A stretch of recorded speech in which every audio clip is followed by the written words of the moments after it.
This is a message from our sponsor.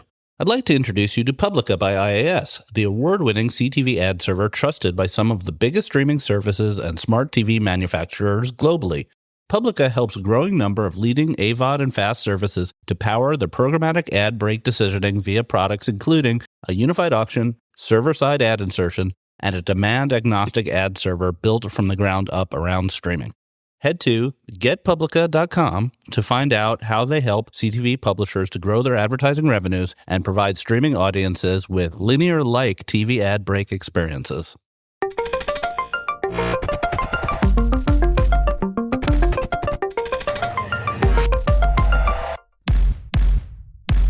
Welcome to the Marketecture podcast. I'm Ari Papero. I'm joined by Eric Franchi and our special guest today, Andrew Kraft, who probably every single person who listens to this podcast knows personally. Andrew, thank you for being here.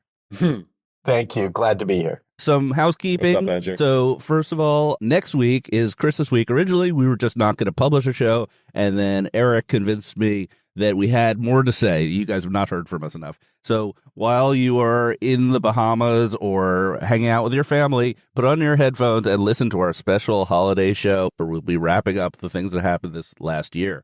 Secondly, see us at CES. I don't know why this is in the show notes, but I wrote the show notes, so maybe you want to see me at CES. I think I'm just hanging out in the Aria lobby, so if you need me or if you want to be interviewed, just look for me, and I'll whip out my phone. We can have a quick interview.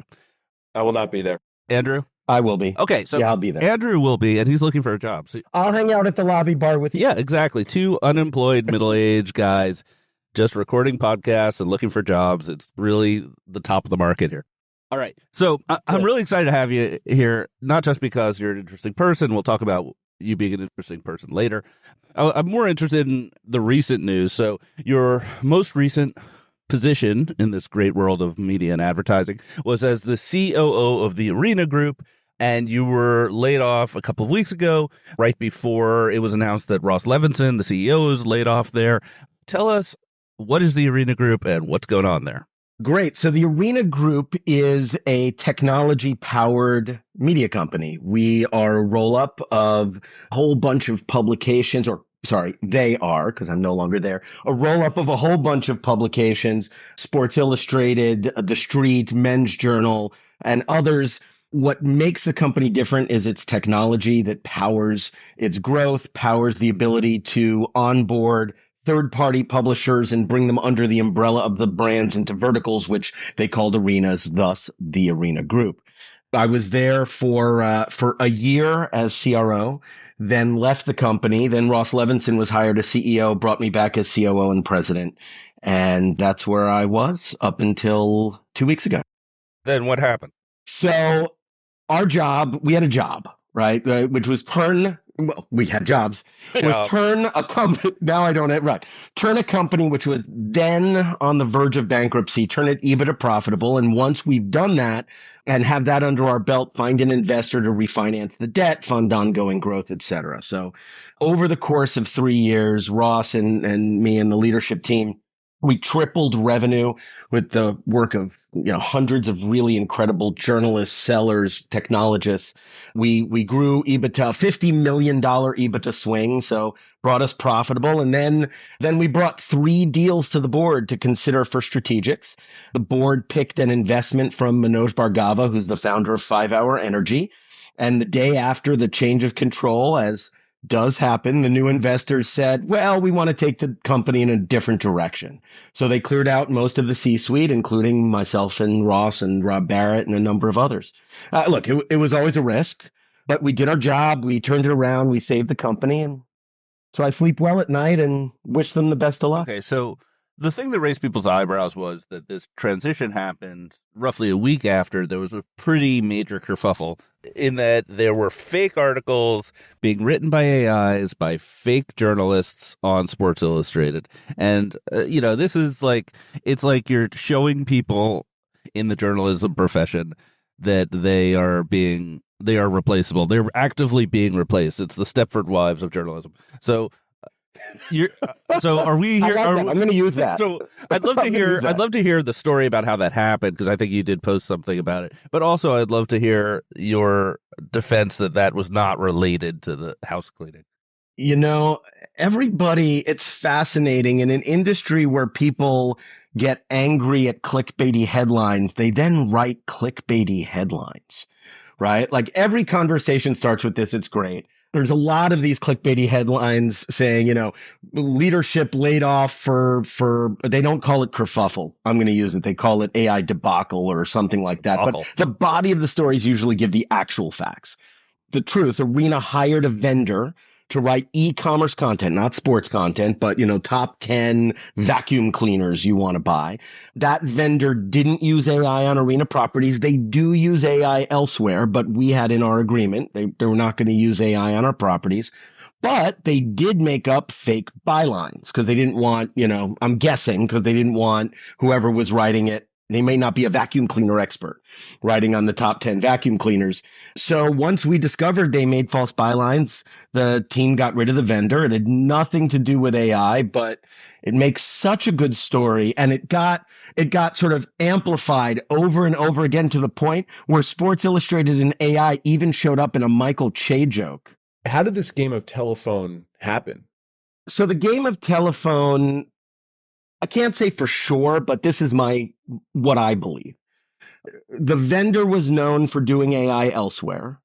A bunch of writers at other publications got wind that we were using that vendor, looked at a bunch of stuff, looked up the people and said, oh, look, these people aren't real. At the time, we didn't know that the people weren't real. We weren't doing background checks on people writing top 10 vacuum cleaner stories. And they called for comment. And we're in the middle, literally inking a deal for the company's investment. And we were in a comment blackout. Like we could not comment on anything. So they wrote stories based on their guesses without any confirmation. After the fact, we were then opened up that we could make comments, and we did. And, we gave what happened. But boy, the telephone game of clickbaity headlines, I think we probably added millions of dollars to the revenue of clickbaity rags by, not jumping up and down and saying, hey, and so as for defense that wasn't why we were terminated, if such is needed for the court, the head of PR of Manoj Bhargava's companies actually called the first few articles and made a statement. And those are inserted in the articles that said that we were not laid off for that reason. We were just a restructure. Right. Okay. So you were laid off for better reasons or worse reasons. So I just want to repeat what you said so we get this on the record. So you had contracted with a company to create sort of SEO bait, crappy articles. They hired crappy journalists who didn't want to be associated with the articles. SEO bait e-commerce article. Right. That's an important part. So you contracted with a company to create SEO-based e-commerce articles that had nothing to do with sports, put them on the Sports Illustrated site, hired crappy journalists to write them, but the crappy journalists were embarrassed to have their names associated with them, so you used AI to create fake crappy journalist names. And that all blew up. I love you, Harry. There's some pronouns in there. You did. We didn't. Advon did. Okay. Right? So the answer is we hired Advon to write e-commerce content to make us money. And Advon did those things. And then we got rid of Advon. A week later, new owner said, new direction. See it. Right. You can see why this might get people a little upset. Of course. It's just like... But, here's the interesting thing. Here's the interesting thing about it, though, right? Ross Levinsohn and I and Rob Barrett and all the leaders of the organization, every time we're asked, because it's true even the way that we've been running our AI explorations, we've been looking at it as tool set. Right. To aid journalists. I don't believe, Ross doesn't believe, Rob, none of us believe that journalism should be replaced by AI. There's real value to the work that these people do, and fully supportive of it. That said, just like editorial teams didn't push back on the invention of Microsoft Word and spell check, right? That was something, spell check and grammar check in Microsoft Word transformed writing when you didn't have to look every word up in the dictionary. Same thing. AI is a tool set and shouldn't be pushed off, but nor should it be used to create anything fake. I hear you. I honestly think the greatest invention in the history of journalism is Control Z, the undo. Like when they invented Absolutely. undo, it was like, oh my God, no more backspacing. This is incredible. Yeah. Find and replace, I think, is probably astounding. Oh my God. The innovations in text in our lifetime are astounding. But I want to talk about journalism and publishing in general, because I think one of the reasons, whenever there's a scandal, the reason why it catches fire is because it reinforces someone's existing beliefs. And this story caught fire for two reasons, in my opinion. One is because of the AI replaced journalism. The other reason is because of this sense, like a lot of journalistic enterprises like Sports Illustrated, like Newsweek, like US News, are all like zombie companies that are sort of owned by, rapacious capitalists like yourself. They're kind of coasting on their brands and their special features and their swimsuit issues to a future where journalism is dead. Oh, there's so much there. Thank you for all of the holes. Rapacious capitalist and like your swimsuit issues. Love that. So journalism isn't dead. Publishing isn't dead.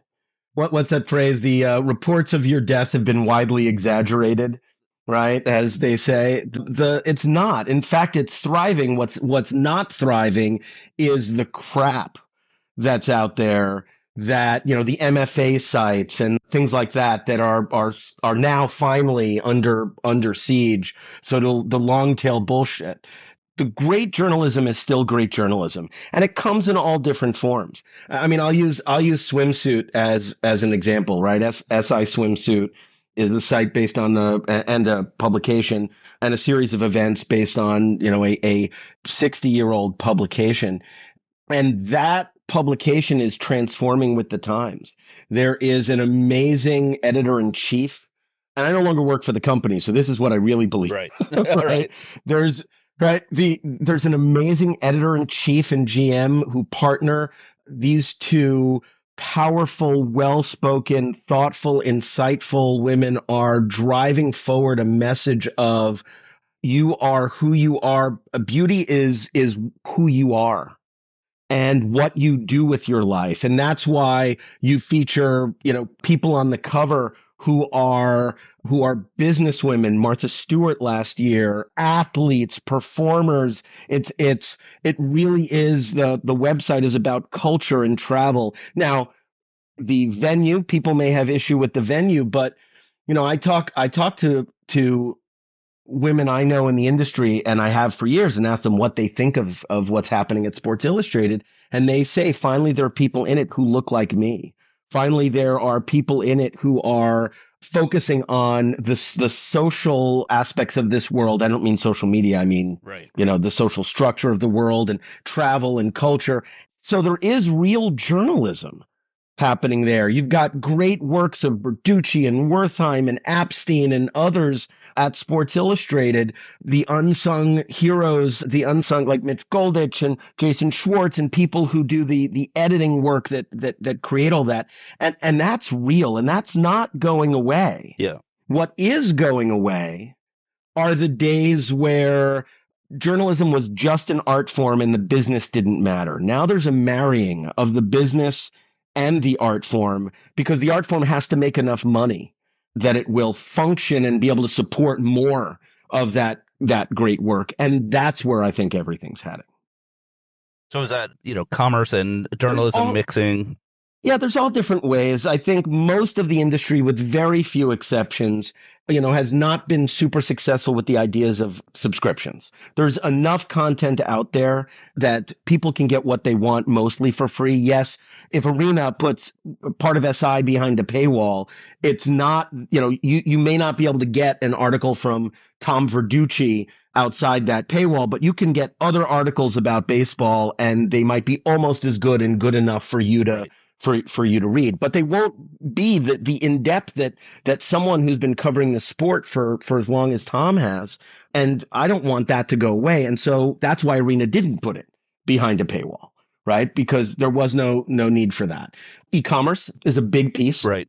of revenue with real bylines by real people, I think is a message to everyone going forward. Check your vendors. Is really my lesson learned from this process. Give us a subdomain is the new one line of JavaScript. Oh God, I'll tell you, after being at AppNexus for 7 years and spending my years in ad tech, becoming a publisher and hearing the Oh, pitches, God. just add this one line of JavaScript. I'm like, okay, but what's the code load that the JavaScript calls? Yeah. Right? And they go, what do you mean? No, it's just one line of JavaScript. I'm like, no, you get out of the room. Get out of the room, like bring someone who understands what they're talking about into the room. But yes, just a subdomain is dangerous. Dangerous to SEO. It's dangerous to reputation. But there are partners that do it well who you can trust, who, whether it's for e-commerce or it's, various other forms of marketplaces, or it's, you have a travel site and you work with a travel agency to take a subdomain to do actual travel bookings for you. These are all valid use cases of that. And that's going to grow, not shrink. Those titles of Arena, so Sports Illustrated, Yep. The Street, and Men's Journal. And there's probably some more that they've picked up over the years. Well, right? there's over 200. So yeah. Yeah. You'd call all of those legacy brands, most likely. Yeah. Legacy has such a interesting connotation. I would call them legacy brands because they're brands that you remember from a time when they were other. But at the same time, they need to grow and mature. Everybody says, define new audience. Who the heck knows? Some publications will aim at 50 pluses and they should continue to until their audience goes on of old age. Well, that actually, I remember, it's so interesting you say that. I remember sitting when I worked at the IAB, Ari, you said, I know a lot of these people who are listening. That's because I sold them all their IAB membership, right, back in the day. And I remember sitting there and talking to the head of sales, Jim, over at National Geographic. And he goes, our problem is our reader base is literally dying out. Right, for National Geographic. The key is to replenish, is not just to follow the 50-year-olds up, but to keep replenishing, right? But then there's movements with some of the brands, Men's Journal, The Street, and others to bring the audience younger. Like the reality is, for a media company to be successful today, I believe they need a diversity of sites. It's not going to be possible for a single site publication. Maybe in some cases, you have someone of the New York Times is gravitas, but even they have other sites as well now, The Athletic and others.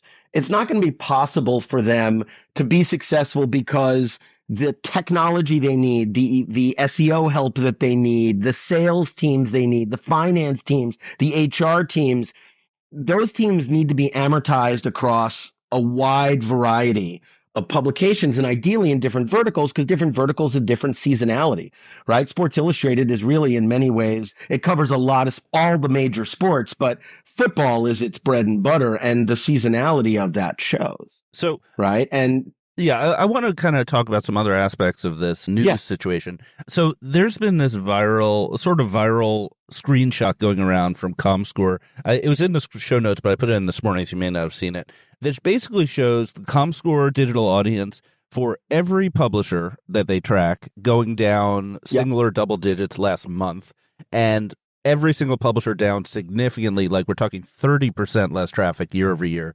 Los Angeles Times down 28.9%, Washington Post down 27%, New York Times down 28% year over year, according to ComScore. You can argue with ComScore, but it seems like there's a real trend here, and it seems to be anecdotally driven by social media, X, and Meta. Yeah, you're not wrong. It's not that big a drop off for everyone. The more diverse the organization, because there are ones that rise and ones that shrink. So that's why I go to diversity of topicality, right? With seasonality. Some of that is due to seasonality. For example, sports is actually in general up because this is the height of football season here in the U.S. Every news publisher besides USA Today, to be clear on this image chart that but news is posted, is down and down bad. Yes, because that's news. And news is different than topics. Maybe I'm not using the best words for it, but verticals. Right, verticals. Sports is something people go to for sports. They go in a lot of different places and actually they consume as much as they can. It's not, let me see what the score is last night and then I'm done. If you are a fan of a team, you are going to look up everything you can find out. about that team in all different venues. So social media doesn't get in the way of that. I get my news in social, my news. Right. And there's less of it now.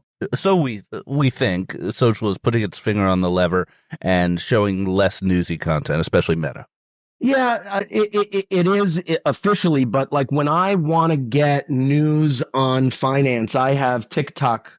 I have people on TikTok I go to get my daily news on what's happening in finance. And, I also go to thestreet.com because I've done that for 5 years and it's a great site. But I also go and get my news from TikTok. I don't go to the traditional. I have unplugged finally. I know I'm late to the game. I unplugged finally the day after I was unemployed. Cutbacks. Right. But I'm doing just fine. The only thing that's harder to find with just streaming TV is news. And I can get that on Instagram just as easily. All right. So just an age check here. I want to go around the horn. What publications do you still get delivered in print to your house? Andrew, were you first? Well, I'm 50. Sports Illustrated, but that's not, I get a proof copy, or I got a proof copy. That's going to run out soon. Yeah. Curling Zone. Oh, I get Curling Zone. Well, but that just comes because I'm a member of USA Curling. Eric, what about you? At print to the home? Nothing. I only get the New Yorker, and I have to wear reading glasses because the text is too small. All right, so I want to cover Andrew Kraft, the influencer. So, I have had the tagline ad tech influencer for many years, and some people make fun of me for it, but it's true. But I don't think I have as much influence on culture as you do. So I'm gonna rattle off some of the ways in which you've changed our culture, and you tell me how it came about. First, the same 300. Yeah. So in the early days of the IAB-ALM number 1 and number 2 and others, it seemed like the same 300 of us, and I made up the number 300. It seemed like a good count of the people in the room showed up at every single conference. And what's interesting is we'd all say, why do we need to show up at this conference? We can just get together in New York between conferences. True. But we didn't, because we had clients and day-to-day work and travel. And so the conferences were actually where the same 300 people came together that could meet in New York, but don't ever have time, and kind of a forcing function to get everybody together. By the way, what's really interesting is I've tried several times. Try actually making a list of the core 300 who've been here for 20 years. You kind of like stall at like 200, but I'm still going with my 300. Matt Barish counts for 10. We're long past the same 300. The industry has evolved. It's grown. There's giant companies. But the 300's still there. But it's less inclusive than it should be. What should it be today? It depends how wide you draw the concentric circle. The reason I use the same 300 is not to be exclusive. It is to honor the people who I've known for 20 years, not to exclude the people who I met last year. Right. And I think that's an important piece. I've known the two of you for well over a decade. I mentioned Brian Lesser as an example, who's wonderful. And they go, oh, you know Brian Lesser? And I chuckle and I go, yeah, we were both junior people together. Right. Him at 24/7 Real Media and me at the IAB back in the day. And now, he's one of the foremost leaders in the space, and he's one of the 300 that I see at every conference. And that is, for me, how I utilize it. It is the people who I am honoring because I've known them for a long time, not because the other people aren't just as important, if not more important. It's a great message as we head into the holidays. The next thing I wanted to ask you about is the socks. So on Instagram, we see your socks. Why? What's the deal with the socks? So my wife owns a yarn. Oh, okay. Now that explains it. Enough said. But it's more. It's more than that. Okay. She made me these really nice socks from like a blend of fibers you would not make socks, like yak cashmere and merino wool. Like, I know more about fiber than anyone who doesn't own a yarn store should know. And I took a picture of them, and people said, oh, look, those are cool socks. And so it wound up becoming a thing. Every time I got on an airplane, I took a picture of my travel socks. She has them made by this amazing woman, Celeste, who makes them, but my wife picks out the yarn. And then one year, Nicole Pangus, for my birthday, made me a coffee table book of all my travel socks posts. Wow. And had people in the industry sock bomb my book. Mm-hmm. So like there's a Steve Cattleman feed, and there's a whole bunch of other socks in the book. Darn. So there's a joke in the industry that I think you're privy to, which is like, how long before talking to Andrew does he bring up curling? And you could like time it. It's usually 5 minutes. We got about 25 minutes into this podcast before we heard about curling. I don't know if there's that much more to say, except you're a curling enthusiast. Is there anything more to say here? It's so funny. There was this one moment at an IBALM where there was someone who was relatively new to the industry, and curling was on TV because the IBALM is often around the Winter Olympics time. It was a Winter Olympics year. And curling was on TV, and someone screamed out, "Where's Kraft?" And everybody laughed. Right. And this guy goes, why are people laughing about Kraft and curling? He said, no, don't say that, because people will think you're a newbie in the industry if you don't know that Kraft curls, because it's all he talks about. Yes, I am a competitive curler. It's the only sport you could be middle-aged, out of shape, and still be in the Olympics. And I love it for a very specific reason. It, to me, is the ultimate example of how life and business should be. It takes an entire team to make a shot. Somebody tells you where to aim and sets the strategy. Someone starts the process. The other two people who are sweeping are communicating back and forth between the thrower and the person who's saying where to go the entire time. They change strategy midway if something isn't going the way it's supposed to go, and only together can you achieve greatness. Also, you could be drunk while doing it. Also true. All right, so let's talk about AppNexus a little bit. So you had 21 roles over 7 years working at AppNexus. Yes. Whenever there was a weird problem, inevitably Brian O'Kelly would be like, let's put Andrew on that. So we don't have time. Like, we'd probably write a book about your experiences there. But give us, like, what was the weirdest, most ridiculous thing that they had you do? Hey, Andrew, we're parting ways with our CFO. We'd like you to be acting CFO. All right, that's not a role you could just slide right into. Yeah. So, right. So I started as biz dev and moved into corp dev as well, and integrations. And in order to do biz dev, which included entering new countries and doing strategic deals, I kind of had to know what was happening everywhere else in the company. Sure. I may not be a finance professional. I am not a finance professional, but I understood the concepts of hedging and currency and FX and RevRec and all of these things that matter in finance, treasury and DPO and DSO. And I can throw out more buzzwords if you like, but what they needed was someone, until John Su came, thankfully, and really elevated the role.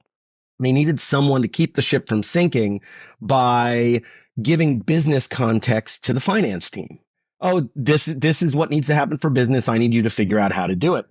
And it worked really well because Brian empowered me to the finance team to be that business leader that they needed to really help guide them. And there are some incredible leaders that came out of that and the partnership that we had. When we entered something new, I was sort of the intrapreneur. And so that was just one of the things, I'd fill in the spots or launch a new business line for them. And that was definitely the most challenging one because it was the one I was least qualified for. All right, so before we go for a break, I'm going to give you the opportunity to plug your listening tour. So the ARIA lobby or elsewhere you may find Mr. Kraft. What is the listening tour? Who should reach out to you? Yeah, so 90 meetings in 90 days. I kicked off my tour with Andy Batkin and Rashad Tabakawala just the other day. My goal, and I've done this before when I'm between gainful employments, is to go out there, hear what people are doing. I have no skin in the game. I'm not there to sell anything or buy anything. But what I can do is connect dots. What I'm really good at is the art of Waldoism, the ability to find Waldo in a Where's Waldo almost instantly, right? Pattern matching. And so by going out, hearing what people are doing, I can then connect people, connect dots, come up with trends that I'm seeing. I'm only a few meetings in, but 90 meetings in 90 days. I'll be at CES, either at the Vesper bar or the ARIA lobby bar. Would love it if people would reach out to me if you're doing something interesting. I'd love to hear about it. And I'll be at IBALM as well. Awesome. Look up Andrew Kraft if you would like to hear about curling or potentially needs a utility infield player on your team. Let's take a quick break and come back with the news of the week. A lot of interesting little kerfuffles this week, and we'll be right back. This Marketecture podcast is sponsored by Adelaide. Remember Where's Waldo? He was 100% viewable, but still awfully hard to find. Your digital ads are like Waldo, viewable, but in a sea of distractions. You need to move beyond viewability. Adelaide helps brands like Mars, Audi, Colgate, and the NBA measure media quality and drive better performance by optimizing campaigns programmatically with attention data. Adelaide's metric, AU, is available on nearly every major DSP and SSP, making it easy to leverage attention metrics. Get a free Waldo was viewable t-shirt at adelaidemetrics.com/Waldo. All right, we're back. So the big news, I think this is big news this week that I was sort of involved with, was around Cox Media Group. So there's this longstanding sort of belief among many internet viewers or that advertising companies, ad tech companies are listening to your phone and showing ads based on what you say, conversations. And the consensus among people like me, the intelligentsia of ad tech, if I may, is that that's not true, that it would be a terrible legal violation. And if we did that, there'd be all kind of hell to pay. Also, it's not really that practical. People still believe it. And then someone found at 404 Media that the Cox Media Group literally has a webpage saying reach consumers based on what they say on their phone. It says that, and they have a frequently asked questions on this page. It says things like, is this illegal? No, it's not illegal. It's really bad. It's like the worst possible webpage anyone could ever put out in this business. So those are all facts. So I posted this on Twitter, like, holy shit, this is actually happening. And then some interesting things happened. First of all, everyone in ad tech kind of ganged up against me and said, no, it's not happening. You're an idiot, which was interesting reaction considering that this webpage actually said it was happening. I was just repeating what a webpage said. Secondly, there was some confusion, and I'll take some blame here, that Cox Media Group is not owned by Cox, or it's not controlled by Cox. It's actually controlled by Apollo Group. They spun it out. So the question of were they using the telecom data became sort of an interesting conversation. And a couple of days later, Cox Media Group put out a statement. I don't have it here to read to you, but effectively what they said was, we're not listening to your phone calls. We are licensing third-party data that is opted in to listen to people's voice messages or something like that. You know, I'm not sure if I should be mea culpaing here. I was just repeating exactly what this webpage said. And it turns out the webpage was exaggerating the fact that they're using probably low-quality data from some random sources of voice messages. So I don't know where this leaves me, but I thought I would just kind of air all the dirty laundry here on my podcast. Anyone want to jump in? We should talk about this. Yeah, absolutely. We should talk about this. Yeah. So, number one, why do you think everyone ganged up on you and, had this strangely aligned knee-jerk reaction on, no, this can't be happening. No, absolutely not. I have a question after this, but answer that. I think that no one wants it to be true. Because our friends and family will tell us this over Thanksgiving. Like, I think Meta's listening to me, and we're always in this position of defending ad tech, saying, no, we're not actually doing this. Right. We always say that, like, okay, you talked about it at dinner, but someone here searched for it, and that was tied to the IP address of the household. Like, we've all come up with these stories about it. I agree. It is not easy to do that sort of targeting. Right. I'm not sure the value of the targeting is there to do it, which is part of why I think there's some urban legendiness to this. But saying, if there are people who have opted in, I don't know, I've never been asked by my phone provider, will I opt into having my messages looked at? But there's all sorts of data sets out there. I do believe there might be a data set based on that somewhere, but I don't think it's a widespread, hey, by, Amazon. I don't apologize to Jeff Bezos when I say something in front of my Echo. So maybe you should, though. Yeah, I think this reaction of I saw somebody post, and it's no dig on the person, we need to do better. I mean, this is like one company that was working with another company, which we should talk about this other company in a second. Who knows if they were completely fabricating what they were able to do. So I think the reaction was just kind of strange. And Ari getting the heat was even more strange. Yeah, I mean, I could take the heat, but I think it was interesting that people really did have a pretty negative knee-jerk reaction. And it turns out that it was kind of bullshit, right? So it was. There was the real bad actor here is whatever marketing person put up that horrendous webpage. Right. It was the marketing person, with some of the language was quite surprising. So it turns out that there's a company behind this called MindSift. Okay. MindSift is not an ad tech company that I think is on anyone's radar. I don't even know if you would call them an ad tech company. They've got some YouTube videos with interviews of the CEO and everything like that. They seem to be a bit of a fringe actor.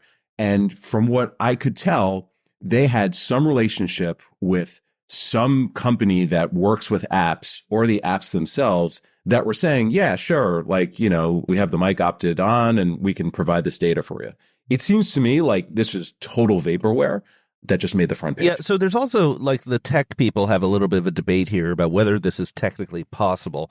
But I do know that there are companies out there that are doing ACR on TV using microphones on phones that are opt-in. So whether this is technically possible or not is kind of an open question in my mind, and I wouldn't be able to answer that because it may be in the gray area where it only works on Androids and, you have to have certain permissions. But no, but Mac addresses are Mac addresses. I mean, you should be able. I mean, technically, I'm not saying it's easy. I said it's hard to do it in a way that adds real value. Hell, we're having a hard time as an industry finding ways to turn consumed text into value. Right. And community, what people type, and use thoughtfulness to type on to add value. What someone says into a cell phone, I have a lot of trouble thinking it's going to add any value. All right. Yeah. So interesting situation. Let's move on. So I think everyone knows that 1% of Chrome users are going to the sandbox, having cookies turned off on January 1st. But someone put this into perspective that it's 50 million people. Eric, I think you put this in the show notes. How are you thinking about this? Yeah, I mean, so number one, it's on January 4th. So I think they're giving people the new year to recover and prepare for doom. 3 more days of monetization. Yay! Right. Yeah, 1% seems like a small amount, but if you operate at the scale of Google Chrome, to Ari's point, it's 50 million users. So again, it's hard to extrapolate like what effect this might have immediately in January on campaign performance. But it seems like this thing is for real, and it's going to start to have some, kind of rolling impact over the course of 2024. So, Happy New Year. I mean, Alex Cohn and Joey Trotz and other really, well-known and well-respected industry folks over at Google have been saying it's real this time. It's not just getting pushed off, and it is real, and it's not getting pushed off. I think there are a few ad tech companies that say they're ready, but I have the crutches metaphor. If someone gives you a pair of crutches and says, tomorrow you're going to break your legs, so practice with these. You don't really practice with them until you've actually broken your legs. Even if you know your legs are going to break the next day, you're like, yeah, I'm kind of practicing, but I'm walking as I'm, using them. I just learned how to put them together. And that's kind of how I look about the usage of all these replacement technologies. The IDs, the topics, the various birds. No more birds. Yeah. Birds aren't real. I know, but I still like calling them birds like there's a bird named topics. And all of those, they've been used, but no one's really counted on them. Everyone's still counting on the third-party cookie because they have been able to. So now, if companies don't actually start using their crutches, they're going to have some serious revenue drop off, or they'll have to rely more on other mediums that this doesn't affect at all. Because guess what? CTV, OTT, this doesn't affect at all. Social, this doesn't affect at all. And so they can continue to lean into those. Let's give a little shout out for Alex Cohn. He's doing a great job of being a public face of this. Yes. My current incredibly cynical point of view is that the ad tech industry is going to seamlessly move to IP addresses for everything until IP addresses get removed. And there's going to be no effect whatsoever. It's very cynical, but just reading the docs every time I hear it. What do you mean? What do you mean going? Yeah, I know they already are. They already use IP as a backup or it's greedy, and they're going to use those as first class citizen. I agree.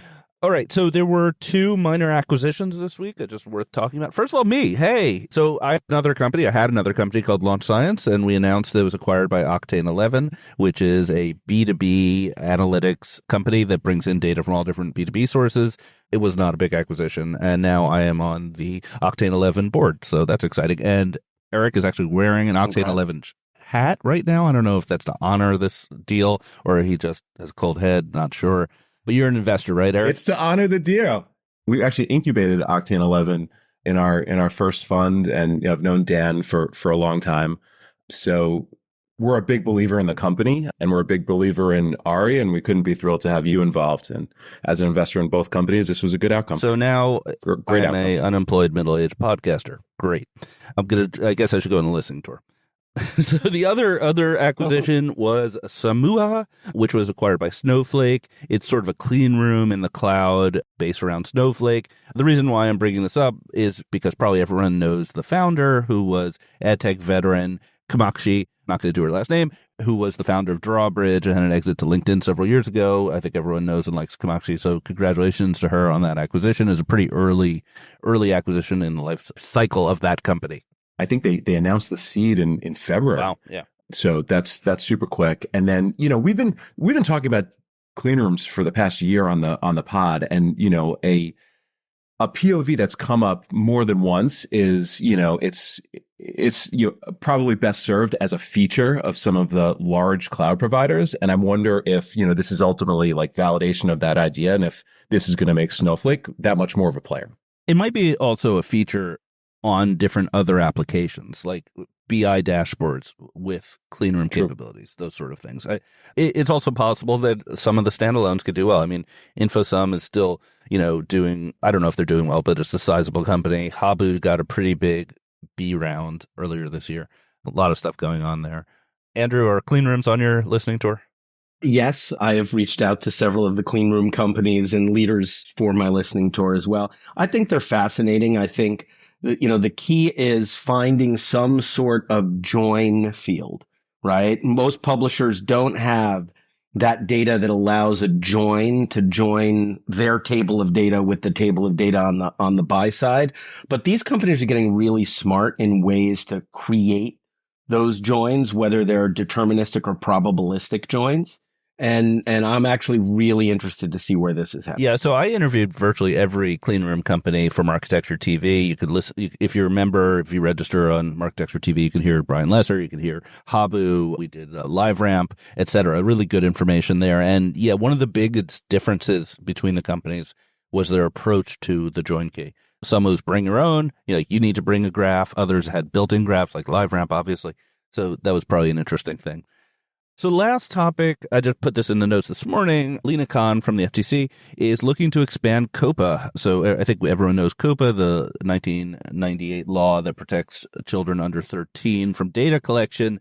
And the Wall Street Journal sort of summarized that the main difference being that the agency would require that targeted ads be turned off by default. Also limited push notifications and what she called, or they're calling, surveillance in schools. I don't know what that means. But right now, just for reference, COPA restricts the ability to collect information and to use behavioral targeting to kids, but you can still target ads to kids based on, say, context or time of day or whatever. So I think this is where they're looking to push the boundary out a little bit. I don't know that this is a big deal, honestly. I think probably the business of targeting digital ads to kids is very small, and most people would prefer not to be in it. So I'm not clear that this is any sort of major move of the line. Agreed. Yeah, agreed. Although, the question really becomes, where is targeting to kids, right? I'll give you a great example from my old. All my examples are still Arena because I'm only 2 weeks out, where they have SI and SI Kids, right? SI Kids is obviously targeted towards kids. Right. So COPA rules are clear and apply. But what if there's an article on SI that, is about something done for kids or encouraging kids? Does that article affect the site? And so when you start expanding the scope, you do create concern in publishers, less about clearly breaking a law, because they're all going to work to comply, But the next wave of trolls that are going to come out and say, hey, you're breaking a law, pay us a settle. This was the crux of Adalytics' complaint against YouTube this summer when we had Christoph on the pod, which was effectively, to summarize, if you registered on YouTube or you used YouTube Kids and they knew your age, they were acting appropriately. But if you were not registered, which the majority of YouTube viewers are not, and you looked at kids' content, they were treating you like an adult, and you were seeing ads for adult products. So I think that's maybe a bigger issue, is like restricting ads on things which could reasonably be shown to kids, as opposed to, requiring a login and requiring age verification. Yeah, well, as a father to 4 now adult kids, I certainly wouldn't have wanted those kids traveling the internet with a "I'm a kid" label across everything they've logged into or not. That's true. Right? It's very tricky. So, yeah, both my kids registered for Instagram when they're pre-13 and lied about their age. I don't know if I'm culpable for that, but they did. I think tons of 11 and 12-year-olds are saying they're 13 to get onto the platforms. Last thing, I just kind of want to throw this up, sort of end of the year, if there's a trend here. It feels like Threads is getting pretty exciting vis-a-vis X. We're starting to see Threads is launched in Europe. I'm using Threads a lot more. I'm seeing a lot more of my sort of ad tech people and friends there, so getting more news there. And they're working on an API, which some people are talking about will break the sort of stranglehold on frequently updated news there, because publication can put articles quickly. Either of you guys on the Threads bandwagon? No, I haven't logged in a long time. Sounds like I should. I've been to Clubhouse more recently than I've logged into Threads. Wow, that's a throwback. Yeah. Well, that was just as I was deleting the app. Yeah, to me, Twitter obviously is, X. For me is something I'm staying away. X, sorry, it's always be Twitter. I still call it. I still call GAM, double click for dark for public. Yeah, so do I. Yeah. But no, I focus on Instagram. I focus on TikTok. I do stay on Facebook. I haven't shut down my Facebook. It's how I keep in touch with the same 300. And that's really it. I really have not. I mean, I have a Threads account. I've been there. I post rarely, but it hasn't attracted me like the others have. Okay, well, maybe I'm not the right audience. I'll have to. Are you creating content on TikTok, or are you just reading? I have started exploring creating barbecue and bourbon content. Yeah, there's not enough of that. TikTok. Definitely not enough. Yeah, enough. I know. Yeah, right. Might as well do cast iron pans next. That's another category without enough content. Fair. Without giving too much away of our year-end episode, are you predicting that Threads takes off next year, Ari? I'd say it's possible. I think you're getting those vibes? Yeah, I'm getting vibes. It's an active social network. You can use it. It's not a ghost town. It's very active. It's got really good content.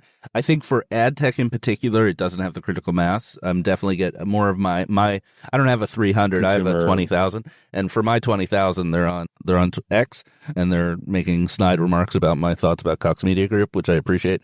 So that's still my primary social network, but I'm giving Threads a good shot. All right. I'm going to sign on right after this. Right. I'm going to like one of your posts. All right. Andrew, this was an awesome interview. This is one of the longer ones we've done because we had so much to talk about. And so everyone needs to, I'm just going to repeat the plug, which is Andrew's on a listening tour. You want to get on his calendar. It's probably pretty easy. He's hanging out in the ARIA lobby with me in Vegas for CES. Next week, we have the year-end episode. I don't want to call it the holiday episode. The year-end episode will probably come out Monday or Tuesday, so look out for that. So this is a great episode. Andrew, thank you for being here. Thank you. Eric, always a pleasure. Thanks, Andrew.